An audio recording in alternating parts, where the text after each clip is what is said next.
The story kicks off with Arlen, a girl marked with a serial number behind her ear, being dumped into a lawless expanse outside the US borders. She's given a single loaf of bread and a bottle of water, a death sentence disguised as a parting gift. As she wanders aimlessly, she finds a rusted abandoned car and tries to reclaim a sliver of her humanity by putting on some makeup, looking at a photo of her boyfriend. But the reflection in the mirror reveals a nightmare. Two people in a golf cart are closing in. She runs, but in this flat, sun-baked hell, there's nowhere to hide. When she wakes up, the horror truly begins. Chained and gagged, she watches in paralyzed terror as a man injects her arm with an anesthetic. Before she can even process the why, a woman begins to saw her arm off with a hacksaw. This isn't a quick kill, it's a harvest. These are cannibals, and they treat humans like livestock. To keep their meat fresh and prevent her from bleeding out, they sear the stump with a white-hot iron pan. By the next day, Arlen realizes she's missing a leg and parts of her hip. She's being eaten piece by piece, listening to the screams of new victims arriving outside. But Arlen has a spark they didn't account for. In a move born of pure desperation and grit, she covers herself in her own waste to disgust her captors. It works. When a woman unchains her to clean the seasoning off, Arlen seizes a crowbar and bludgeons her to death. She drags her mutilated body toward freedom, eventually finding a discarded skateboard to use as a makeshift gurney. Just as the dehydration is about to claim what the cannibals didn't, a mysterious hermit finds her and wheels her to a settlement called Comfort. She's survived, she's walking on a prosthetic leg, and she's living in a gated community led by a charismatic man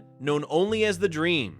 Life in Comfort is stable, there's food, music, and drugs, but Arlen's soul is still back in the desert, burning for revenge. She can't forget the faces of the people who took her limbs. On the other side of the dunes, we meet Miami Man, the very cannibal who oversaw Arlen's mutilation. But here's the twist. He's not a mindless monster, he's a talented artist and a devoted father to his daughter, Honey.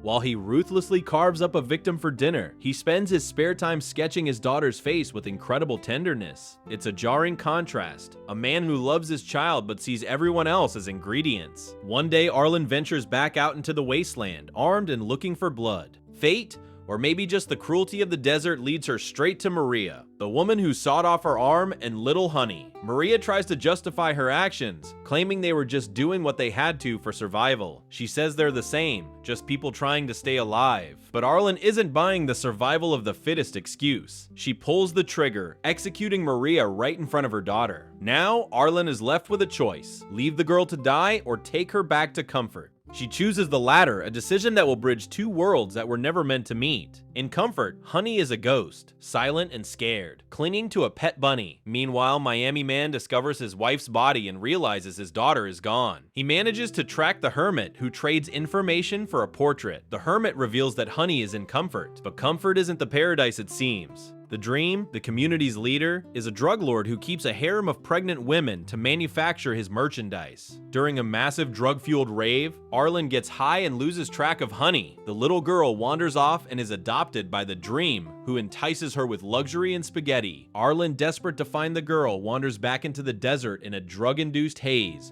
and runs right into Miami Man. In her delirious state, she doesn't recognize him and even hugs him, but the next morning, the sun brings a harsh clarity. Miami Man has her prosthetic leg, and he makes her an offer she can't refuse. Go back into Comfort and bring his daughter out, or he'll finish the meal he started months ago. Their journey together is one of the strangest alliances you'll ever see. They survive a massive sandstorm, and Arlen sees a glimpse of the man behind the butcher knife. He tells her his story, how he was an illegal immigrant from Cuba who used to be a tattoo artist in Miami before the government labeled him Bad Batch. For a moment, they aren't hunter and prey. They're just two discarded people, but the tension is always there. Arlen even tries to kill him when he admits he only eats people to survive. Their fragile truce is shattered when a group of armed men appears, shooting Miami Man in the chest. Arlen is rescued by a fellow prisoner and taken back to Comfort, leaving the bleeding cannibal behind. Back in the safety of the walls, Arlen can't find peace. She sees the Dream for what it really is, a cult built on exploitation. She finds Honey living in luxury, but she knows the girl belongs with her father.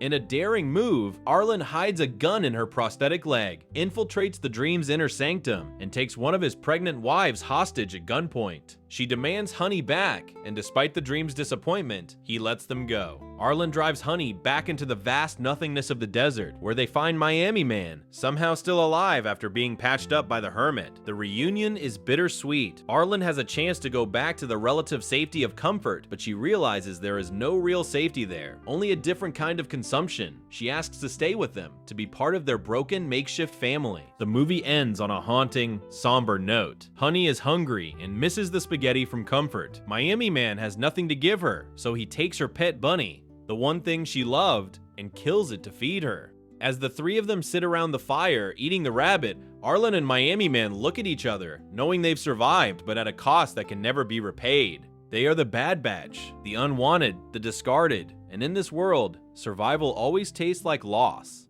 If you were forced into a lawless wasteland where the only way to live was to treat others as food, would you keep your humanity and risk starving? Or would you become the monster to survive? Let me know in the comments below. Thanks for watching.